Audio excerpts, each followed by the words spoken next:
Ardiana, calon guru penggerak angkatan 9 dari SMA Perintis 2, Bandar Lampung. Pada kesempatan kali ini saya akan membagikan aksi nyata saya modul 1.4 mengenai budaya positif. Budaya positif yang saya lakukan adalah membuat keyakinan kelas. Adapun tahap membuat keyakinan kelas yaitu 1. Membuat peraturan kelas, 2. Mengubah kalimat negatif menjadi kalimat positif, 3. Menentukan nilai-nilai kebajikan yang terkandung dalam kalimat tersebut, dan yang terakhir menyepakati dan menandatangani keyakinan kelas. Assalamualaikum warahmatullahi wabarakatuh. Waalaikumsalam warahmatullahi wabarakatuh.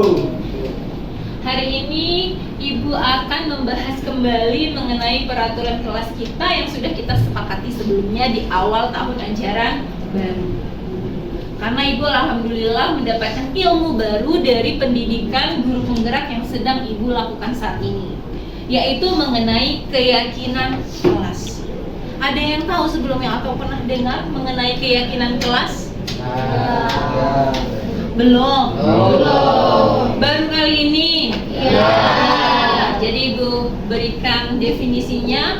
Jadi keyakinan kelas itu adalah sesuatu hal yang kalian buat sendiri ya, atas ide-ide kalian dan juga Ibu ya, yang di dalamnya berisi nilai-nilai kebajikan yang akan kita sepakati bersama dan akan kita jalankan ya.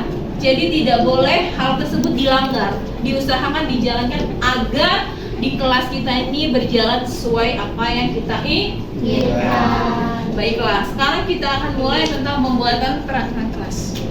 Nah, siapa yang masih ingat peraturan kelas yang sudah kita sepakati sebelumnya? Apa aja? Dilarang membolos, Bu. Dilarang membolos, ya bener Brandy ya. Selanjutnya apa lagi? Jaga kelas. Dilarang merokok. Nah, oke. Selanjutnya biar kita tahu semua, kita tulis di papan tulis. Ya, siapa yang mau maju? Ya, silahkan Agri ditulis ya. Kita di sini ambil 10 poin ya. Ya, Bu. Ya, silahkan. Ya, silahkan. Satu orang tulis satu.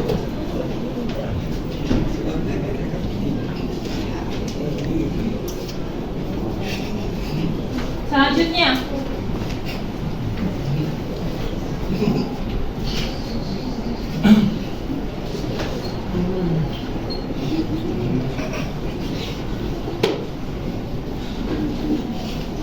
ya, selanjutnya siapa? Catherine.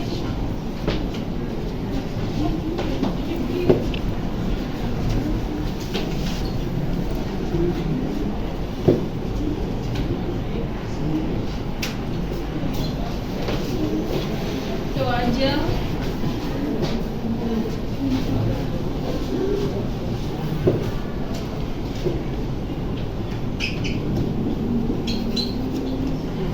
Nih, Adel. Bisa di Siva ya. Madel. Siva, Madel, terus selanjutnya satu lagi di sini. Kakak tulis Fabio.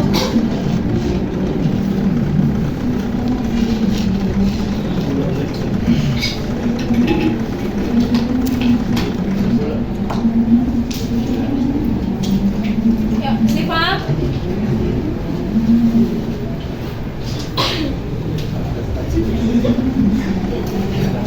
Ya, selanjutnya siapa? Setelah Siva, Vega, terus gak? Wadia.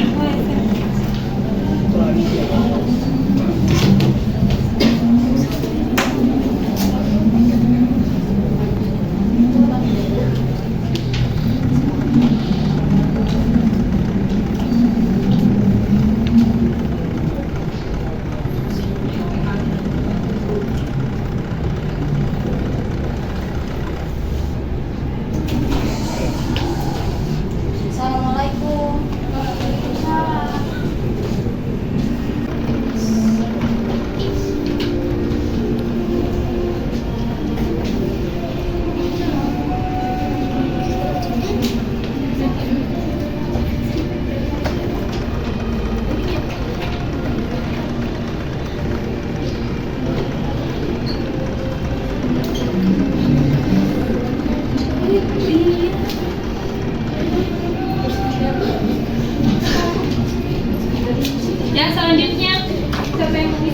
ya, silakan.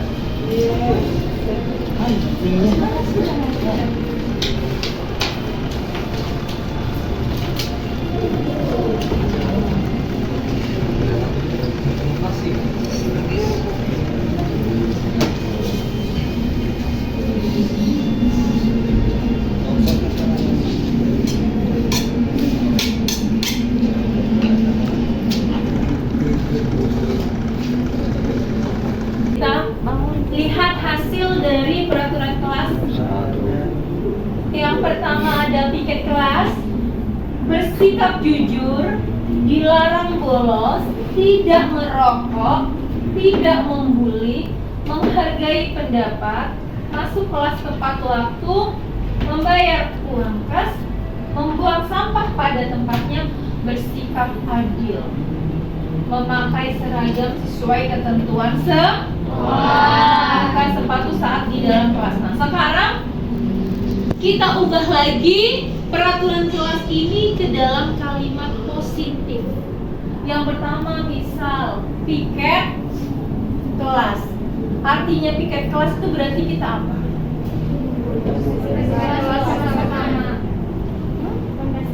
Membersihkan kelas bersama-sama.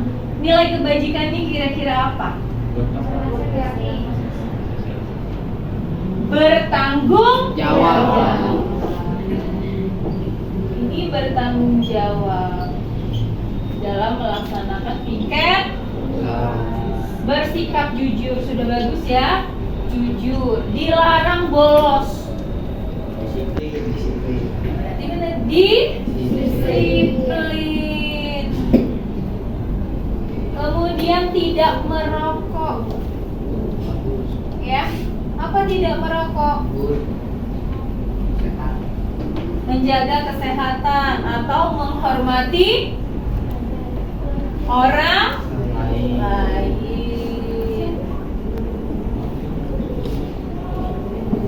Tidak berarti apa bahasa ininya? Stop bullying. Menghargai pendapat. Menghargai pendapat kita tambahkan di sini ya. Masuk ke menghormati orang lain ya. Maka di sini menghargai pendapat orang lain. Jadi kita tidak boleh ego terhadap pendapat kita sendiri. Harus mendengarkan pendapat yang lain. Masuk kelas tepat waktu. Disiplin. Ini disiplin waktu ya. Membayar uang kas. Kita masuk ke tanggung jawab aja ya.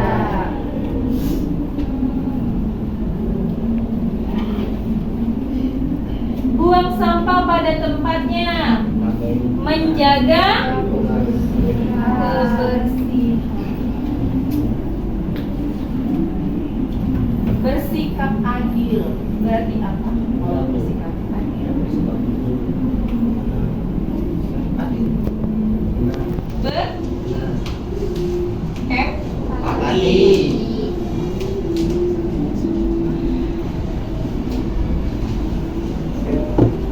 Memakai seragam berarti disiplin berpakaian.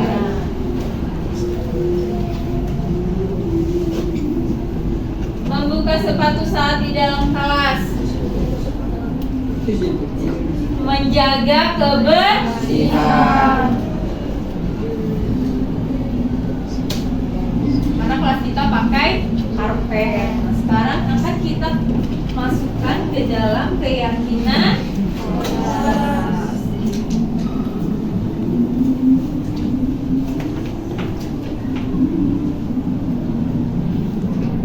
Keyakinan kelas 11-2. Yang pertama, bertanggung jawab.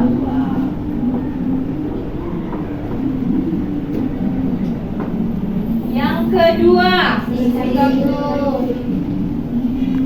bersikap jujur. Jujur. Yang ketiga, disiplin waktu.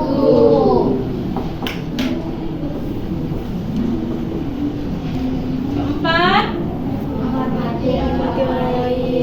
menghormati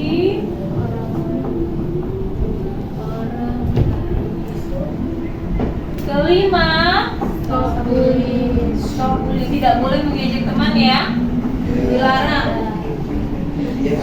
Kita harus saling menghormati. Selanjutnya, menghargai pendapat orang lain.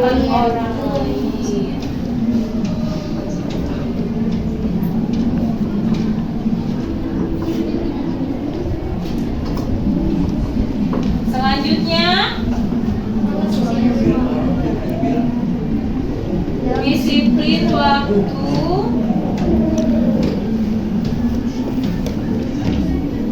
Selanjutnya, bertanggung jawab sudah ya. Dan kemudian ini menjaga ya, disiplin waktu sudah. 9, berempati. empati. Tidak boleh terlalu cuek dengan teman. Ketika kita bisa membantu teman, kita harus membantunya. 10, disiplin berpakaian.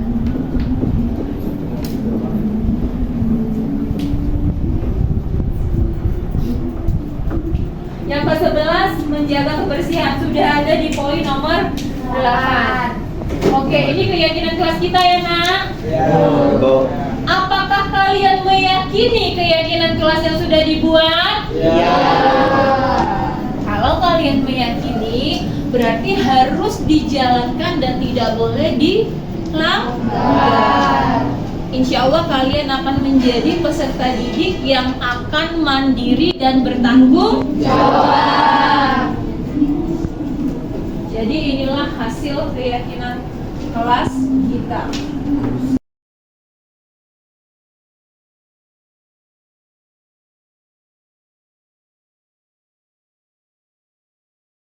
Baiklah, keyakinan kelas kita sudah jadi, sudah terbentuk ya. Nanti ini akan dibuat di dalam Canva. Siapa yang akan membuat dalam Canva dan akan di print out dan dipajang di dalam kelas? Ya. Oh ya, silakan Aijar ya. Ya. Jangan lupa ya. Kita kasih aplaus dulu buat Aijar.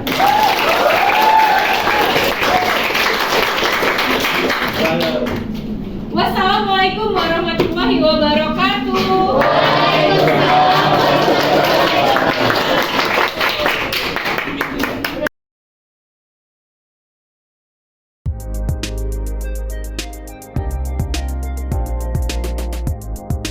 Selanjutnya saya melakukan diseminasi modul 1.4 mengenai budaya positif bersama rekan saya Ake Redona Afrilianti. Baik, bismillahirrahmanirrahim. Assalamualaikum warahmatullahi wabarakatuh. Selamat siang Bapak Ibu, saya ucapkan terima kasih atas kehadirannya dalam kegiatan ini. Di sini saya akan menampilkan pengimbasan guru penggerak penerapan budaya positif bersama rekan saya yaitu Rina Mardiana. Lanjut. Oke, yang pertama adalah materinya yaitu tentang budaya positif bersama pemahamannya yaitu konsep-konsepnya. Untuk yang pertama, di sini ada pertanyaan pemantik ya Bapak Ibu, yaitu apa pentingnya menciptakan budaya positif di lingkungan Anda? Nah, menurut kalian dalam menciptakan budaya positif di lingkungan kita, pentingnya gimana? Oke, silakan. Biar teratur. Biar teratur. Selain itu ada lagi? Oke, teratur dan agar terarah. Yang kedua, sebagai pendidik bagaimana Anda dapat menciptakan suasana positif di lingkungan? Suasana positif seperti apa yang diciptakan? Nyaman, Bu. Nyaman. Oke, selain nyaman, biar kita menciptakan suasana positif di lingkungan kita. Selain nyaman apa lagi? Bertanggung jawab. Bertanggung jawab. Ada lagi? Aman. Oke, next selanjutnya. Jadi, budaya positif menurut Standar Nasional Pendidikan ialah lingkungan positif sangat diperlukan agar pembelajaran yang terjadi adalah pembelajaran yang berpihak pada murid sebagaimana tertuang dalam proses pada Standar Nasional Pendidikan pasal 12, yaitu sebagai guru atau pendidik apa sih yang harus kita lakukan untuk menciptakan budaya positif? Yang pertama adalah interaktif. Yang kedua, inspiratif. Yang ketiga, pastinya menyenangkan. Kalau dalam pembelajaran kita sudah menyenangkan, pasti anak akan antusias dalam pembelajaran. Yang keempat adalah menantang. Yang kelima adalah memotivasi peserta didik untuk berpartisipasi aktif, ya. Biasanya dalam kondisi diskusi bagi tugas kelompok. Selanjutnya itu memberikan ruang yang cukup bagi prakarsa, kreativitas, kemandirian sesuai dengan bakat, minat, dan perkembangan fisik serta psikologis peserta didik. Ingat ya Ibu, sesuai dengan minat dan bakat. Next. Selanjutnya dalam budaya positif, di sini ada beberapa pemahaman konsep. Di sini saya akan menjelaskan 3, nanti selanjutnya akan dijelaskan oleh rekan saya. Yang pertama adalah disiplin positif. Disiplin positif merupakan salah satu cara penerapan disiplin yang bertujuan untuk menumbuhkan kesadaran serta memperdayakan peserta didik tanpa imbalan, ancaman atau hukuman. Nanti akan dijelaskan di slide berikutnya.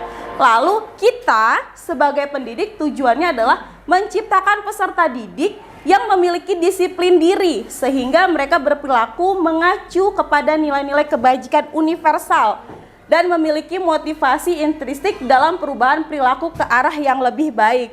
Nah, untuk nilai-nilai kebajikannya apa saja? Di sini nilai yang telah disepakati bersama tanpa memandang suku, agama, bahasa, dan latar belakang. Nah, contoh nilai kebajikan yaitu berdasarkan profil pelajar Pancasila. Yang pertama adalah beriman dan bertakwa kepada Tuhan Yang Maha Esa dan berakhlak mulia, berkebinakaan global, gotong royong, mandiri, kreatif, dan bernalar kritis.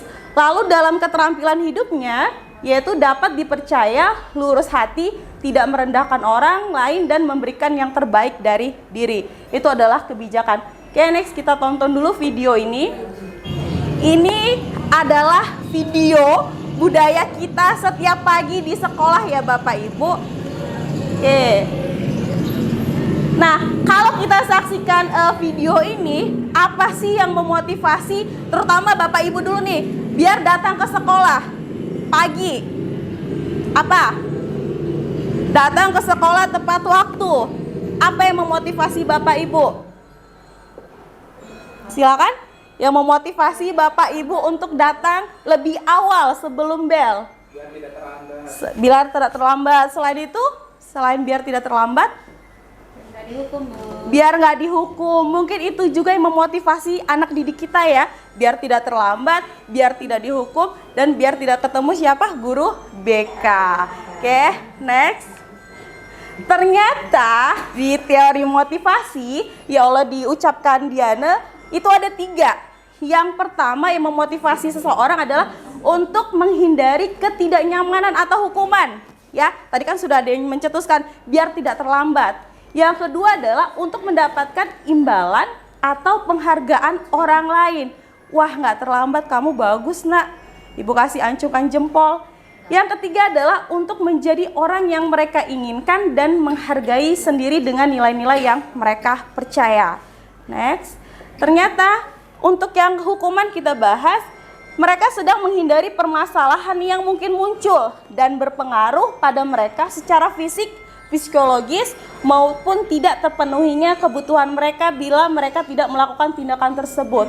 Ada yang mau kasih contoh, misal nih, menghindari hukuman contohnya seperti apa? Biar nggak datang terlambat atau termotivasi, menghindari hukumannya seperti apa? Datang tepat waktu. Datang tepat waktu. Kalau nggak datang tepat waktu, biasanya seperti apa? Hukumannya seperti apa? Disuruh lari. Berarti disuruh lari lapangan, datang terlambat itu termasuk hukuman ya. Oke. Yang kedua, penghargaan. Melakukan sebuah tindakan untuk mendapatkan pujian dari orang lain yang menurut mereka penting dan mereka letakkan dalam dunia berkualitas mereka. Mereka juga melakukan sesuatu untuk mendapatkan hadiah atau pengakuan atau imbalan. Kalau pengalaman pembelajaran saya, misalkan nih, kalau anak-anak aktif itu saya kasih nilai plus, ya. Terus kalau mereka tidak mengerjakan PR itu mendapatkan sanksi. Berarti yang tadi penghukuman dan penghargaan itu termasuk ke dalam motivasi eksternal. Selanjutnya, menghargai diri sendiri. Yang ketiga motivasinya yaitu mereka melakukan sesuatu karena nilai-nilai yang mereka yakini dan hargai. Dan mereka melakukannya karena mereka ingin menjadi orang yang melakukan nilai-nilai yang mereka yakini tersebut. Ini adalah motivasi yang akan membuat seseorang memiliki disiplin positif. Artinya menghargai diri sendiri, mereka datang tepat waktu, mereka mengerjakan tugas dengan tepat waktu juga. Itu mereka menghargai diri sendiri, bukan karena takut dihukum atau juga bukan karena mendapatkan pujian. Selanjutnya yaitu keyakinan kelas. Di sini ada pertanyaan, mengapa keyakinan kelas? Mengapa tidak peraturan kelas saja? Bapak Ibu sudah pernah dengar belum? Apa sih keyakinan kelas itu? Sepakatan. Berarti sudah benar ya Bu? Sudah pernah dengar Bu Rita? Keyakinan kelas? Oke. Next, yang kedua adalah sebelumnya, mengapa kita memiliki peraturan tentang penggunaan helm pada saat mengendarai kendaraan roda 2 atau motor? Biar selamat, bukan karena takut ditilang oleh polisi. Dua-duanya juga. Jadi kalau misalkan lebih baik selamat atau karena ditilang polisi? Selamat ya. Jadi kalau biar selamat berarti itu muncul dari diri sendiri, bukan karena adanya takut dari polisi. Selanjutnya, nah jadi apa sih keyakinan kelas itu? Tadi sudah bagus sekali, ada salah satu dari guru kita sudah tahu apa itu keyakinan kelas. Di sini saya jelaskan kembali bahwa keyakinan kelas adalah menekankan pada keyakinan seseorang akan lebih memotivasi seorang dari dalam. Artinya yaitu dari dalam diri sendiri. Dan seseorang akan lebih tergerak dan bersemangat untuk menjalankan keyakinan daripada hanya sekedar mengikuti serangkaian peraturan tertulis tanpa makna. Oh ternyata saya pakai helm itu demi keselamatan saya. Kalau saya tidak pakai helm, terjadi sesuatu itu akan mengancam keselamatan saya. Tanpa berpikir harus ditilang oleh polisi. Begitu juga tadi misalkan kita datang terlambat nih. Oke, datang tepat waktu. Ternyata biar menghargai diri sendiri. Selanjutnya Ibu. Nah, pembentukan keyakinan kelas itu ada aturannya. Yang pertama adalah bersifat abstrak. Yang kedua yaitu berupa pernyataan universal, berarti artinya secara umum. Yang ketiga yaitu dibuat dalam pernyataan positif, berarti tidak boleh secara negatif. Yang keempat adalah sedikit saja agar mudah diingat oleh anak-anak kita. Lalu yang kelima yaitu sesuai dengan kondisi kelas dan sekolah sehingga mudah diterapkan. Berarti nanti Bapak Ibu membuat keyakinan kelasnya yaitu harus dengan sesuai kondisi kelasnya. Yang terakhir yaitu semua warga sekolah atau warga kelas dilibatkan saat membuat keyakinan kelas. Nah, contoh keyakinan kelas yang tadi sudah dijabarkan yaitu cukup simpel, bertanggung jawab, bersikap jujur, disiplin, dan saling menghargai. Oke, ini adalah contoh yang sudah saya buat di kelas 12 IPS 5 mengenai keyakinan kelas.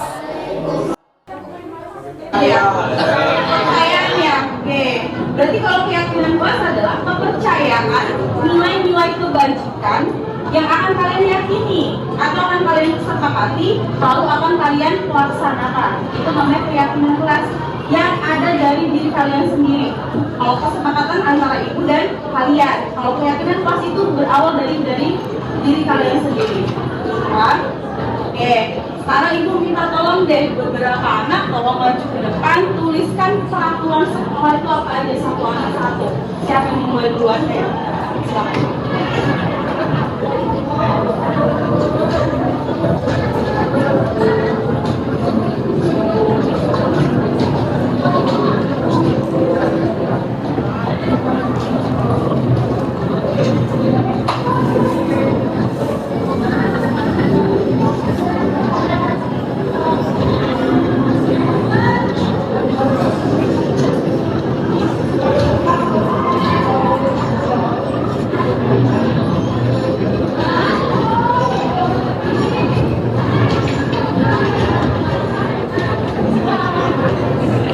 Menggunakan dasi dan baju yang tidak dikeluarkan, ini adalah peraturan dari sekolah. Ada lagi? Oke, Mas, silakan.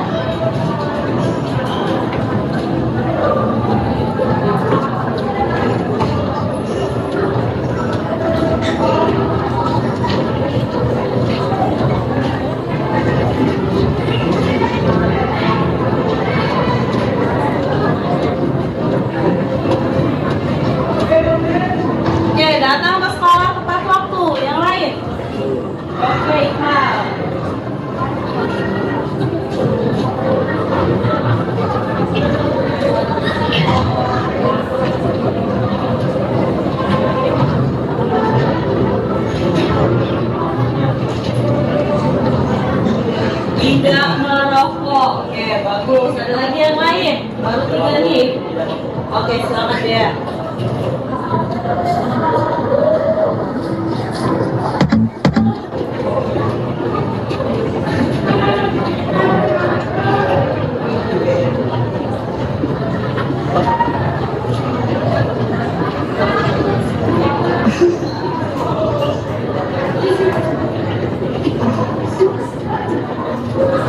Tidak melanggar aturan sekolah, right? Oke. Bagus ya.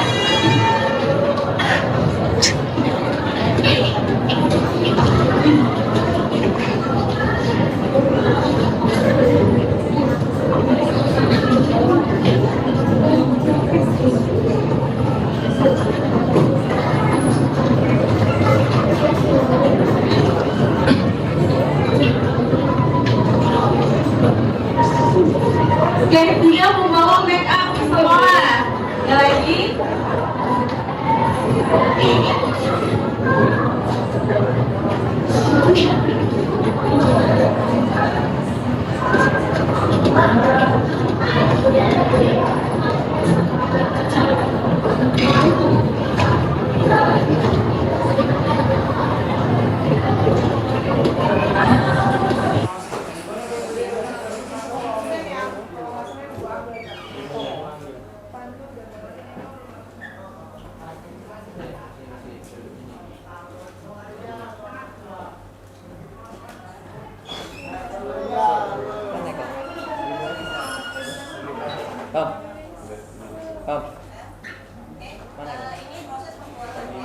Membuli sesama teman, berarti apa nak? Kalimat positifnya?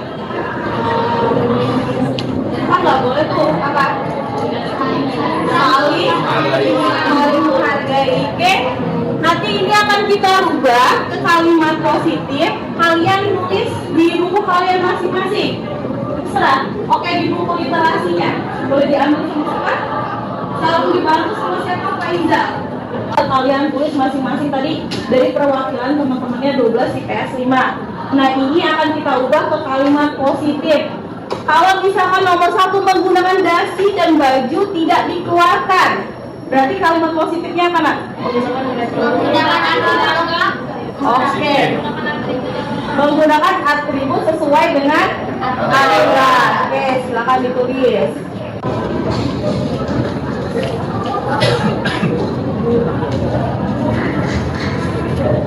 Ya. Nomor 2, datang ke sekolah tepat waktu. Berarti kalimat positifnya apa? Berarti itu sudah positif ya. Kalau negatifnya kan tidak terlambat. Berarti ini adalah datang ke sekolah tepat waktu.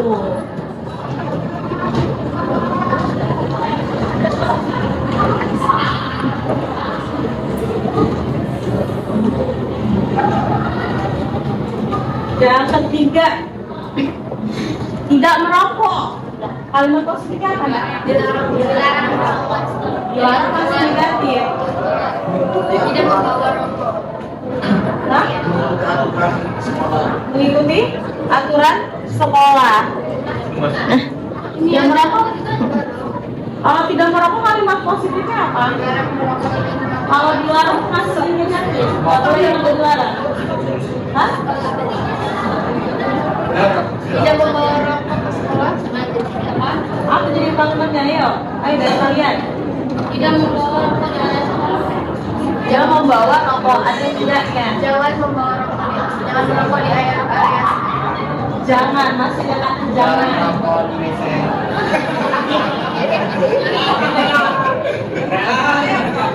Apa? Kalau tidak merokok, kalimat positifnya apa? Berarti ini sama dijadikan satu aja ya. Apa? Mengikuti aturan sekolah. Oke, menaati aturan.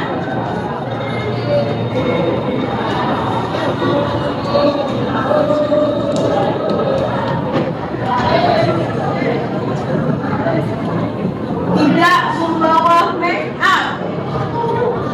Dari kalian loh, bukan ibu. Berarti kalau tidak membawa bola merah. Kalimat positifnya Nggak boleh ngandang. ya, berpenampilan wajahnya. Oh, gitu ya, Dan.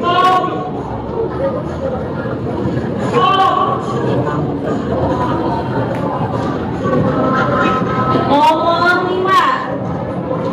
6. Tidak boleh ikut geng motor. Apa nak kalimat positifnya? Hah?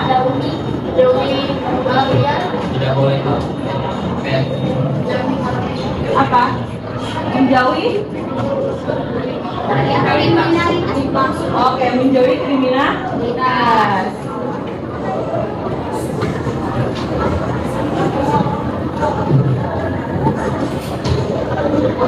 Bersikap sopan santun. Apa? Berarti menghargai orang lain. Berarti ini sama ini masuk ya, mana tadi? Tidak boleh apa? Membuli. Berarti masuk menghargai orang. Oke, menghargai atau saling, lebih tepat apa? Menghargai atau saling menghargai? Oke, saling menghargai. Sesama ya? Sesama teman atau sama orang lain? Oke, sama. Tidak bolos pelajaran. Tidak bolos pelajaran, paling positifnya apa nak? Ikuti jam Oke, ikuti pelajaran dengan baik ya.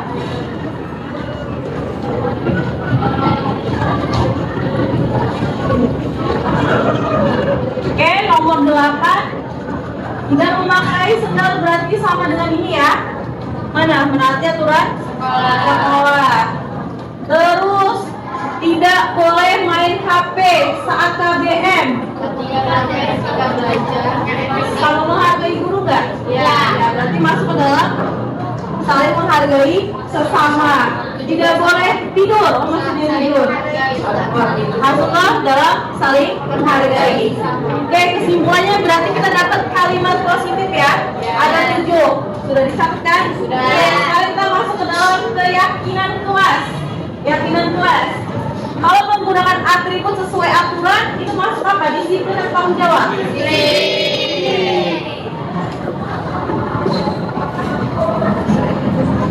Datang ke sekolah tepat waktu. Menaati aturan sekolah. Kewajiban. Oke, tanggung jawab. Berpenampilan sewajarnya. Latihan ya. Menjauhi kriminalitas. Apa? Tanggung jawab atau disiplin? Tanggung jawab. Saling menghargai sesama. Masih saling menghargai ya. Saling menghargai. Oke, mengikuti pelajaran dengan baik. Oke, kalau sudah ya, kita sepakat nih ada. Baik, itu adalah contoh penerapan keyakinan kelas yang saya terapkan di 12 IPS 5. Selanjutnya materi yang akan pemahaman konsep yang akan dijelaskan oleh rekan saya yaitu Ibu Rina Mardiana. Terima kasih. Bu Aka, terima kasih atas kesempatannya. Kita akan melanjutkan untuk ke materi selanjutnya. Namun sebelumnya, untuk membangkitkan semangat Bapak Ibu yang ada di ruangan ini, kita akan melakukan ice breaking terlebih dahulu ya. Sekarang silakan berdiri Bapak Ibu semuanya. Sepertinya kan sudah mulai lelah mengikuti forum ini ya. Jadi kita harus ice breaking terlebih dahulu. Ya silakan Ibu. Digoyang ya Bapak Ibu. Gerak semua badannya ya.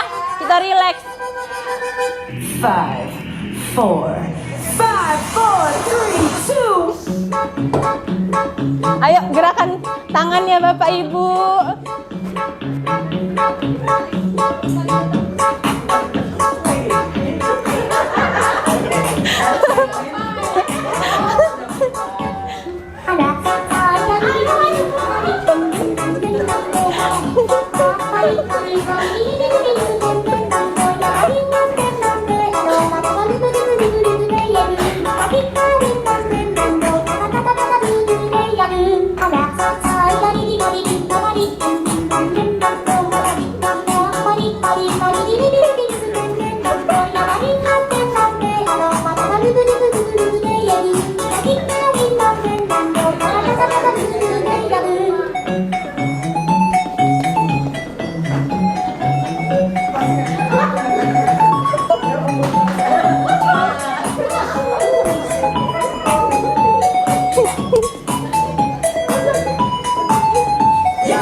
Dua menit kita senamnya.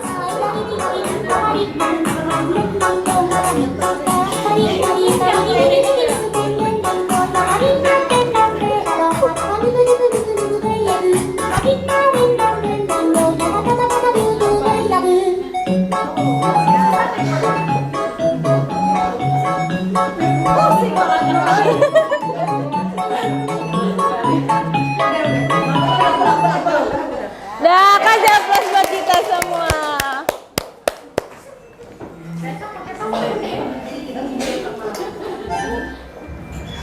Ya, materi selanjutnya adalah mengenai 5 kebutuhan dasar manusia. Selanjutnya, Bu.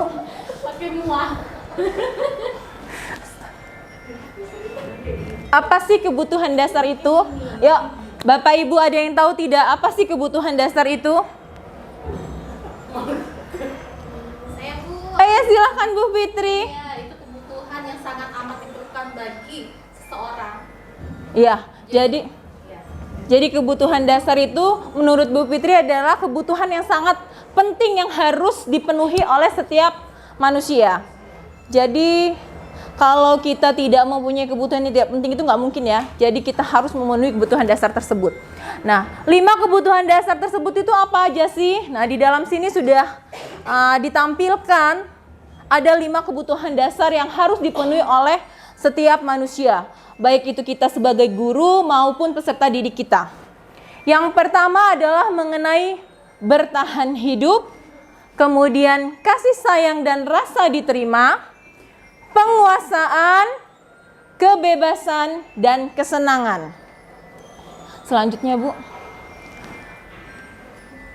Kebutuhan dasar bertahan hidup, kebutuhan yang bersifat fisiologis untuk bertahan hidup misalnya mengenai kesehatan, tempat tinggal rumah, dan makanan. Kemudian kebutuhan biologis sebagai bagian dari proses reproduksi termasuk kebutuhan untuk tetap bertahan hidup. Jadi maksudnya di sini untuk kebutuhan bertahan hidup baik secara fisiologi maupun fisiknya itu semua harus terpenuhi. Jangan sampai ada yang kurang. Kalau kurang pasti ada sesuatu yang tidak baik. Selanjutnya mengenai rasa diterima, ini berkenaan dengan cinta dan kasih sayang. Kalau kebutuhan untuk disayangi dan diterima itu meliputi kebutuhan akan hubungan dan koneksi sosial, baik dalam kita di lingkungan keluarga maupun dalam lingkungan di tempat kita di mana kita bekerja. Kebutuhan untuk memberi dan menerima kasih sayang dan kebutuhan untuk merasa menjadi bagian dari suatu kelompok. Jadi kita kalau dalam suatu kelompok itu perlu nggak merasa diterima Bapak Ibu? Perlu ya. Kalau kita tidak merasa diterima kita akan sedih tidak? Sedih. Tapi kalau kita merasa diterima berarti kita diakui dalam kelompok tersebut. Yang selanjutnya adalah penguasaan. Tanpa disadari kita pasti akan ingin merasa diakui di suatu tempat. Ini berkaitan dengan penguasaan terkait dengan kompetensi kita.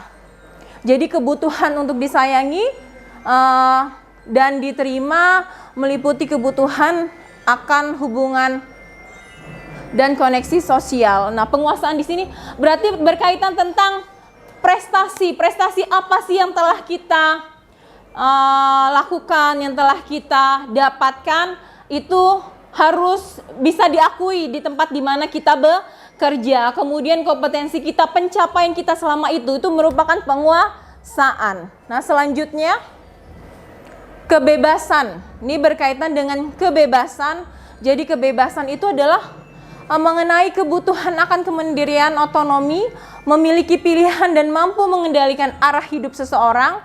Anak-anak dengan kebutuhan kebebasan yang tinggi dalam menentukan atau menginginkan pilihan, mereka diberikan kebebasan. Tidak ditentukan yang ini, yang itu, tapi mereka diberikan kepercayaan untuk menentukan pilihannya.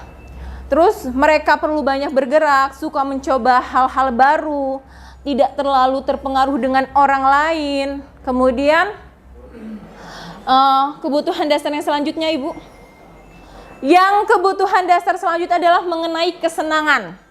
Jadi kebutuhan kesenangan ini adalah mengenai apa yang membuat diri kita senang. Apakah itu terkait dengan jalan-jalan, apakah itu terkait dengan shopping atau belanja. Pokoknya yang membuat diri kita merasa senang. Nah, ini misalkan berkaitan dengan teori yang dikemukakan Glasser, yaitu menghubungkan kebutuhan akan kesenangan dengan belajar. Di sini anak-anak dengan kebutuhan dasar kesenangan yang tinggi biasanya ingin menikmati apa yang dilakukan. Mereka juga bisa konsentrasi tinggi saat mengerjakan hal yang disenangi.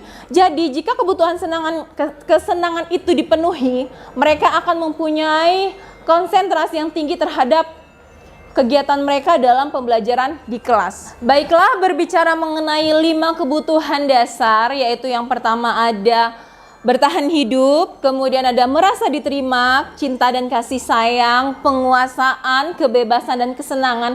5 kebutuhan dasar ini harus terpenuhi. Ya, baik itu kita sebagai guru maupun terhadap peserta didik kita. Jadi, jika peserta didik kita ada yang melakukan tindakan negatif, berarti ada kebutuhan dasar yang tidak terpenuhi. Selanjutnya, Bu. Nah, sekarang kita ke 5 posisi kontrol. Bapak Ibu sebelumnya sudah pernah dengar belum mengenai posisi kontrol? Belum. Baiklah, kalau begitu kita akan belajar mengenai posisi kontrol. Yang pertama ada penghukum, kemudian ada pembuat merasa bersalah, teman, pemantau, dan manajer. Selanjutnya. Kalau kita posisi kontrol kita berada di penghukum, itu kita akan melakukan hal yang menurut kita baik tanpa menanggapi pendapat orang lain. Misalkan nih, guru di sini melakukan menghardik, menunjuk-nunjuk, menyakiti dan menyindir. Bahkan itu akan menciptakan identitas yang gagal. Ya. Kemudian pembuat orang merasa bersalah. Di sini guru lebih lemah lembut. Ya, lebih lemah lembut.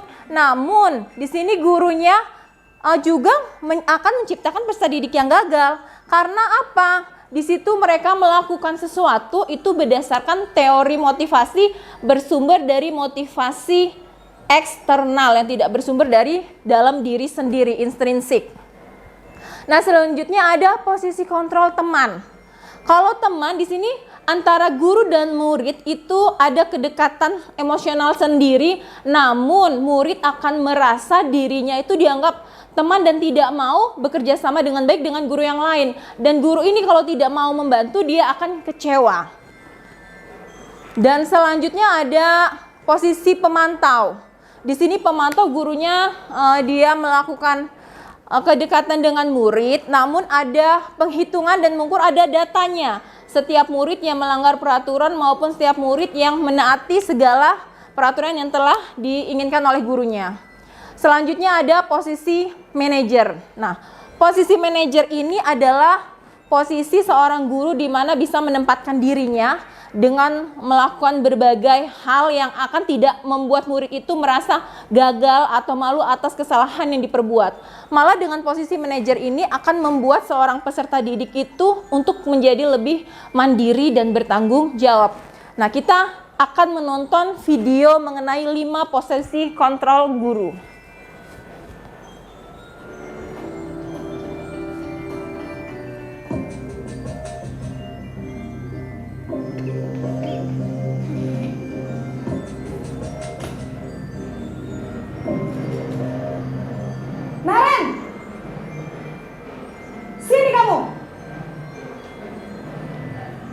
Selamat pagi, Bu. Selalu terlambat. Kamu deh, pasti terlambat. Maaf, Bu. Saya... Apa? Apa coba? Alasan kamu Ini apa posisi lagi? penghukum ya, Bapak Ibu. Kapan sih kamu tidak terlambat? Malas sekali ya kamu jadi anak. Saya... Dasar pemalas. Gak kapok-kapok sih kamu.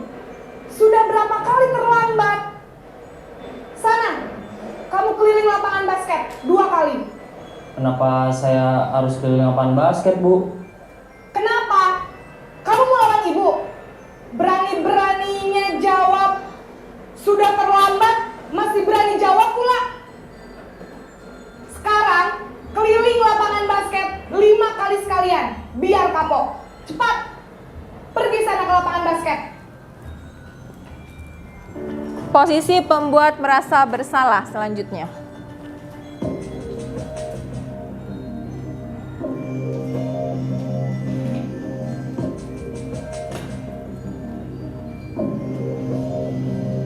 Naren!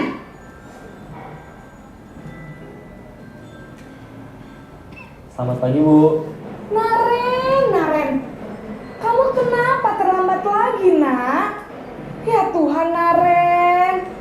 Kamu senang ya bikin ibu susah ya? Kalau kamu terlambat lagi, nanti ibu yang ditegur bapak kepala sekolah, nak. Disangka ibu tidak bisa membina kamu. Duh, gimana ini? Maaf, Bu. Duh, Gusti Naren. Kamu suka ya kalau ibu ditegur bapak kepala sekolah? Terus, sekarang ibu harus tulis apa ini di buku absen? Ini kamu sudah sering terlambat loh. Ibu harus apa coba? Maaf, Bu. Maaf sekali. Ya sudah, lain kali jangan bikin ibu susah lagi ya nak ya. Ibu tidak akan kuat lagi kalau kamu begini terus. Bisa jantungan kalau ibu ditegur bapak kepala sekolah. Sana cepat ke kelas. Maaf ya, Bu. Maaf sekali.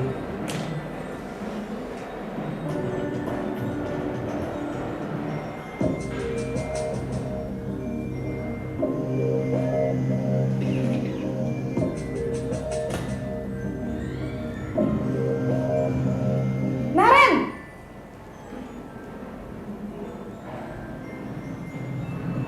Selamat pagi, Bu. Wah, sudah jam berapa ini nak? Terlambat lagi ya sayang. Iya, Bu. Habis ibu saya lupa bangunkan saya, Bu. Kamu malah menyalahkan ibu kamu. Kamu bukannya anak yang larinya paling kencang. Kok terlambat sih? Iya, Bu. Saya memang terlambat bangun tadi. Jadi, biarpun saya lari kencang, tetap gak kekejar, Bu. Ya sudah sana. Nanti lain kali larinya lebih kencang lagi ya. Biar gak terlambat lagi. Bikin seneng ibu. Demi ibu. Bisa kan? Bisa lah, Bu. Ya sudah sana masuk kelas. Ibu beresin urusan absen kamu. Kamu ini ada-ada saja. Dalam posisi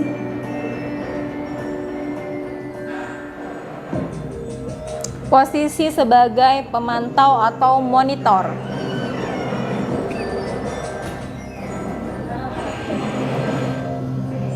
Naren!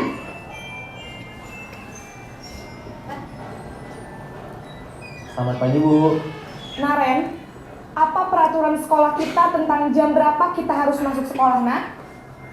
Kita harus di sekolah jam 7, Bu. Iya betul, sekarang sudah jam 7.20. Naren sudah tahu konsekuensinya jika terlambat hadir. Paham, Bu. Saya harus tinggal kelas pas jam istirahat selama 20 menit. Iya benar, konsekuensinya demikian. Jadi nanti jam 9.30 pas istirahat, kamu harus tinggal di kelas, kerjakan tugas tambahan untuk ketertinggalan kamu, ya? Baik, Bu.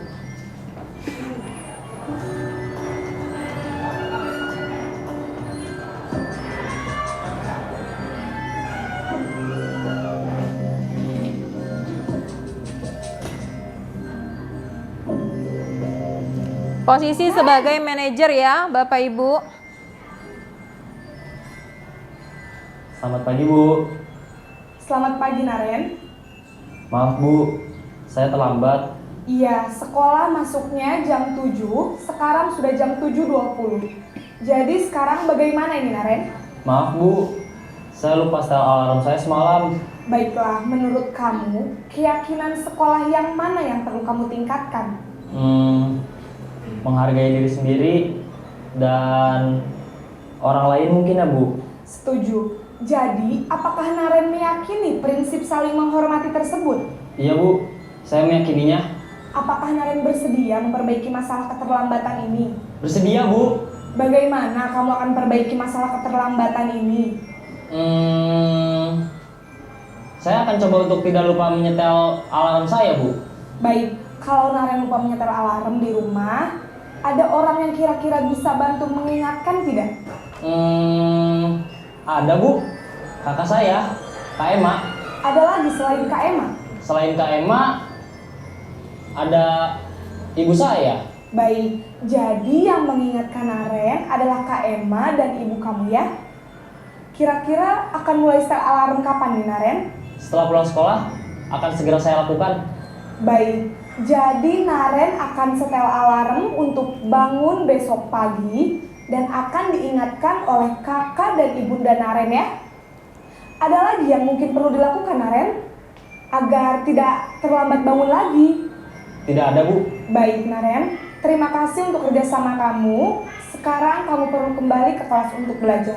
Baik, Bu. Terima kasih. Ya, demikian Bapak Ibu, itu adalah video yang menerapkan beberapa 5 posisi kontrol guru. 5 posisi kontrol seorang guru. Yang pertama berada pada posisi penghukum. Itu guru akan berbuat menghardik atau menunjuk-menunjuk, menyakiti dan menyindir peserta didik. Kemudian guru juga akan melakukan sebuah percakapan yang dimulai dengan kata, kalau kamu tidak melakukannya, awas ya, rasakan. Itu ciri-ciri jika posisi kontrol sebagai penghukum. Kemudian hasilnya pun tidak akan baik untuk peserta didik kita. Dia akan memberontak, menyalahkan orang lain, berbohong, dan kaitannya dengan dunia berkualitas, murid meletakkan guru di luar dunia yang berkualitas. Muridnya juga akan tidak menanggapi guru tersebut karena menganggap gurunya suka marah-marah. Dan dampaknya bagi murid akan mengulangi kesalahannya lagi. Jika pada posisi kontrol, guru sebagai pembuat orang merasa bersalah, guru akan berceramah dan mengatakan seharusnya kamu melakukan ini, seharusnya kamu dapat membuat ibu tidak dimarahi oleh bapak kepala sekolah dan ibu kecewa. Itu contoh kalimat-kalimatnya. Kemudian hasilnya peserta didik akan menyembunyikan, menyangkal, bahkan berbohong. Dan kaitan dengan dunia berkualitas, murid akan meletakkan guru di dalam dunia berkualitasnya, ya. Dan murid juga akan menanggapi guru dengan perkataan yang lebih baik, yaitu maafkan saya, Bu.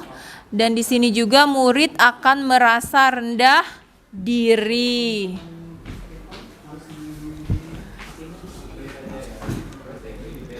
Dalam posisi teman, guru akan membuat alasan-alasan untuk muridnya. Jadi di sini guru akan berusaha menyembunyikan, membantu muridnya jika muridnya melakukan kesalahan.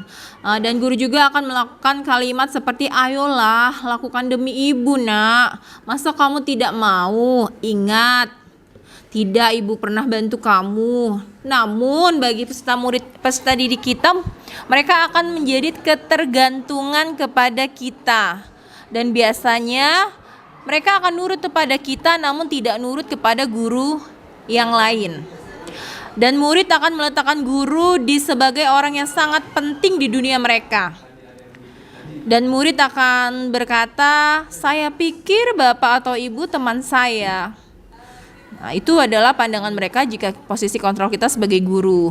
Dan dampak bagi murid yaitu lemah, tidak mandiri, dan bergantung.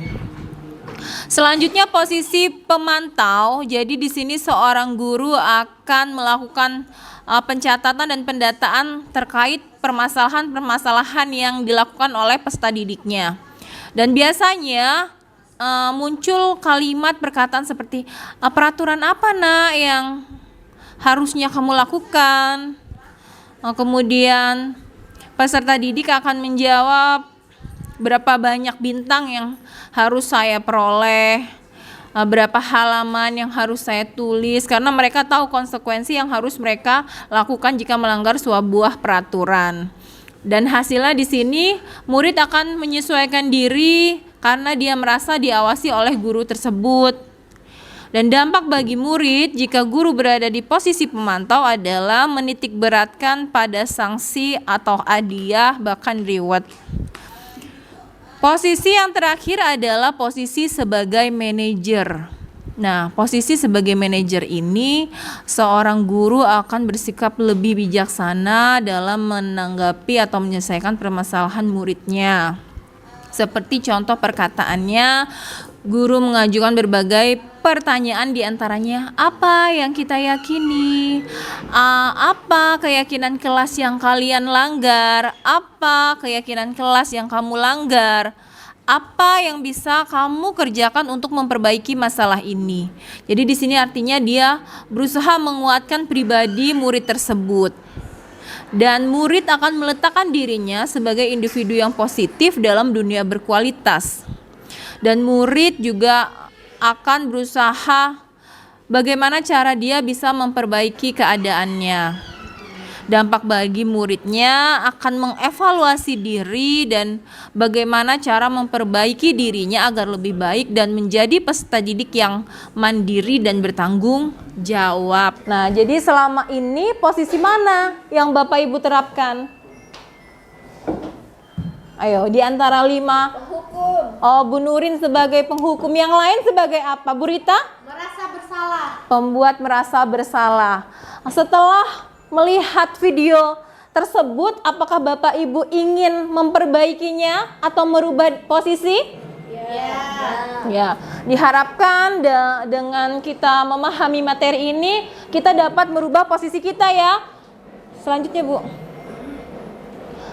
posisi kontrol mana yang paling tepat Bapak Ibu?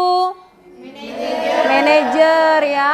Karena di tahap manajer kita tidak merasa selalu benar. Jadi kita mengajak murid kita untuk mendiskusikan solusi apa yang tepat tanpa menyalahkan. Namun kita juga menanyakan keyakinan apa yang mereka yakini. Dan kemudian kita akan berbicara mengenai segitiga restitusi. Walaupun segitiga restitusi ini sudah ada ditanamkan dalam posisi manajer tadi yang menginginkan peserta didik untuk menjadi manusia atau peserta didik yang mandiri dan bertanggung jawab. Menurut Diani Goosen dalam bukunya Restruction School Discipline tahun 2001 telah merancang sebuah tahapan untuk memudahkan para guru dan orang tua dalam melakukan proses untuk menyiapkan anaknya untuk melakukan restitusi bernama segitiga restitusi atau restitution triangle. Selanjutnya Bu, segitiga restitusi ini adalah suatu proses dialog antara guru orang tua agar menghasilkan murid yang mandiri dan bertanggung jawab. Ada 3 langkah dalam segitiga restitusi. Langkah yang pertama adalah menstabilkan identitas. Dengan kata kunci, di sini kita bisa menggunakan kata kunci ketika menghadapi masalah atau siswa yang bermasalah. Kita akan melakukan, setiap orang pasti pernah melakukan kesalahan. Jadi kita tidak menyalahkan peserta didik itu secara langsung. Jadi tidak akan menciptakan identitas yang gagal. Kita mengharapkan peserta didik kita menjadi identitas yang sukses. Kemudian, kamu bukan satu-satunya yang pernah melakukan ini. Tahap selanjutnya adalah validasi tindakan yang salah. Validasi tindakan yang salah, kata kuncinya di sini adalah kamu tentu punya alasan mengapa melakukan hal tersebut. Dan kata kunci yang kedua adalah adakah cara yang lebih efektif untuk mendapatkan apa yang kamu butuhkan? Nah, itu adalah tahapan yang harus kita lakukan pada tahap validasi. Dan tahap yang terakhir pada segitiga restitusi adalah menanyakan keyakinan. Karena kita tadi sudah belajar mengenai keyakinan kelas. Nah, di setiap kelas itu peserta didik mempunyai keyakinan yang sudah disepakati antara anggota kelas dan juga gurunya. Jadi kata kuncinya di sini adalah nilai-nilai apa yang telah kita sepakati. Kamu ingin menjadi orang yang seperti apa? Nah, itu adalah tahapan-tahapan dalam segitiga restitusi yang sebenarnya diinginkan guru, di mana guru menginginkan kalau peserta didik itu menjadi peserta didik yang mandiri dan bertanggung jawab. Ini berikut ini adalah contoh kasus ya, di mana sini adalah ada peserta didik yang ketahuan oleh guru BK-nya merokok di toilet sekolah. Belum ada ibu. Udah, Keluarin coba. Bu. belum dimasukin itu. Belum coba. Keluarin. Belum dimasukin. Iya, udah coba keluarin di sini. Ini kayak mana buku sana? Di video sini, jangan dikeluarin.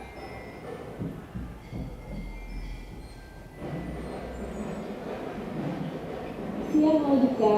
Siang Bu, ada apa ya Bu? Iya Bu, benar.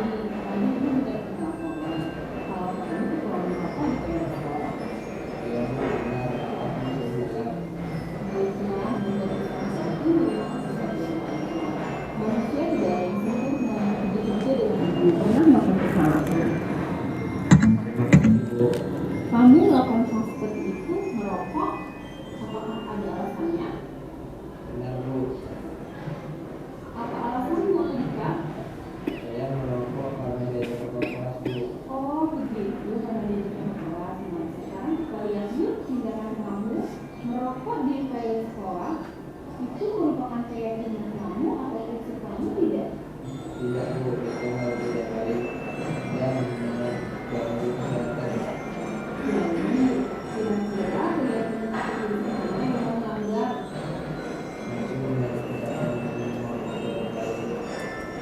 Ya, apakah kamu meyakini menjadi sesuatu yang menjadi orang yang tidak penting buat kamu? Setuju.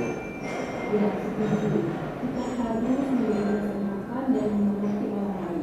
Kira-kira kamu bersedia memperbaiki masalah ini tidak? Saya sedia Bu.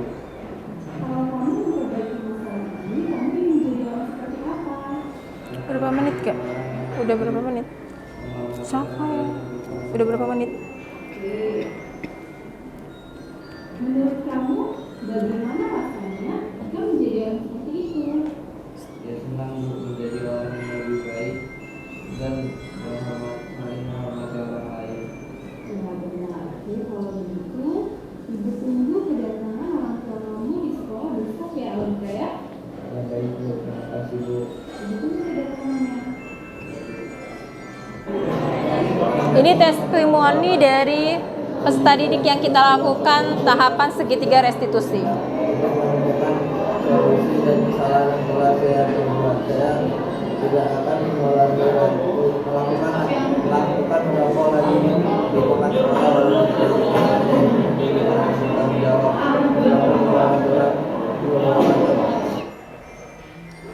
Baik Bapak Ibu, karena kita sudah dapat ilmu, kita praktekkan ya segitiga restitusi. Siapa di sini ibu-ibu yang mau mempraktekkan? Ya, jika kasusnya siswanya datang terlambat ke sekolah, silakan Bu Nurin jadi gurunya dengan Bu Rita, silakan jadi muridnya. Kasusnya siswa datang terlambat. Kursi.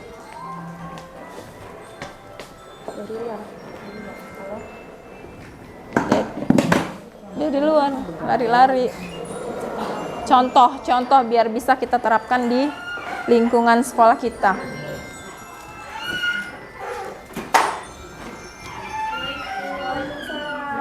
Selamat pagi Rita.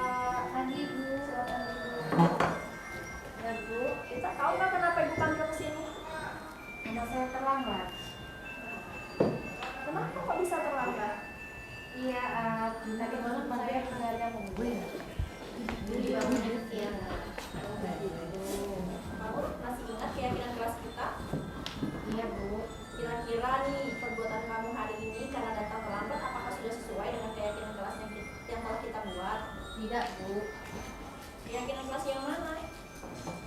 Disiplin Bu, disiplin.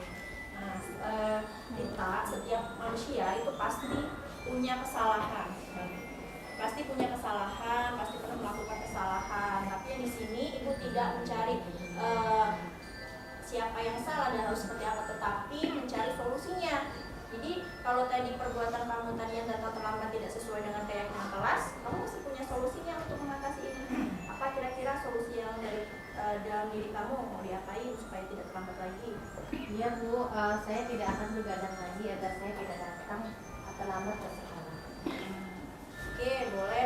Mulai besok dipraktekkan ya. Jadi kalau menonton drakor boleh, tapi tidak boleh terlalu malam sehingga nanti bangunnya kesiangan, datangnya terlambat. Iya Bu. Oke. Udah. Iya. Terima kasih ya Bu Nurin dan Bu Rita, kasih aplaus dulu.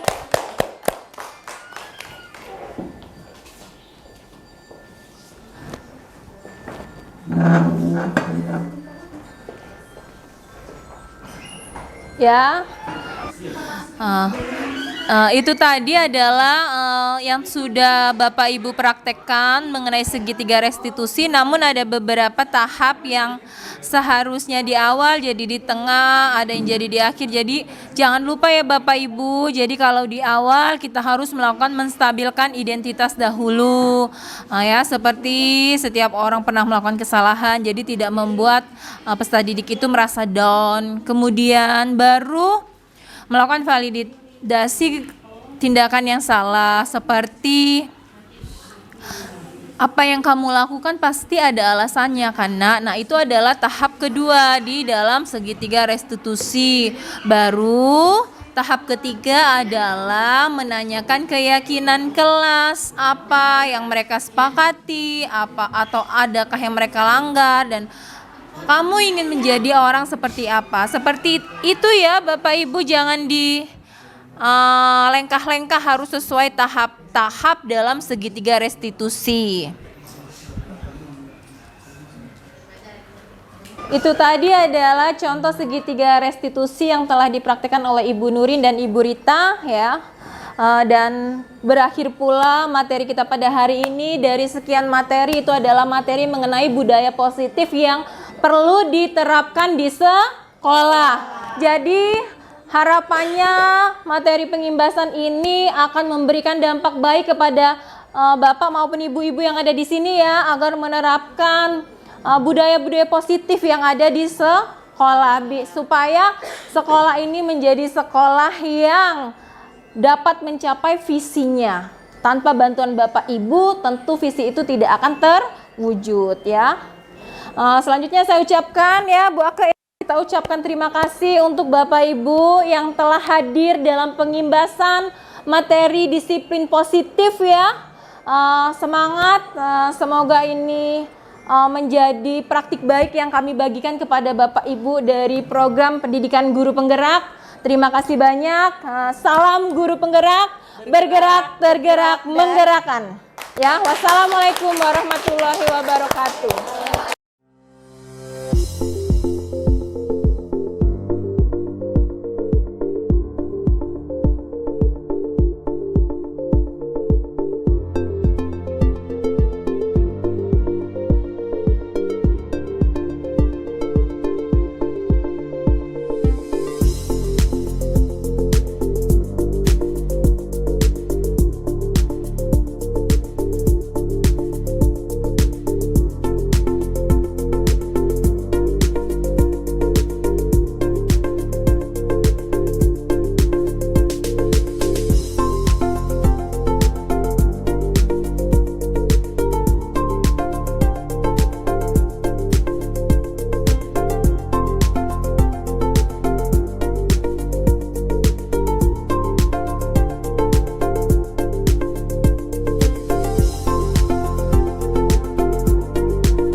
pembelajaran yang saya dapatkan setelah melakukan kegiatan ini, saya merasa senang dapat membagikan praktik baik dan pemahaman saya mengenai budaya positif kepada rekan sejawat.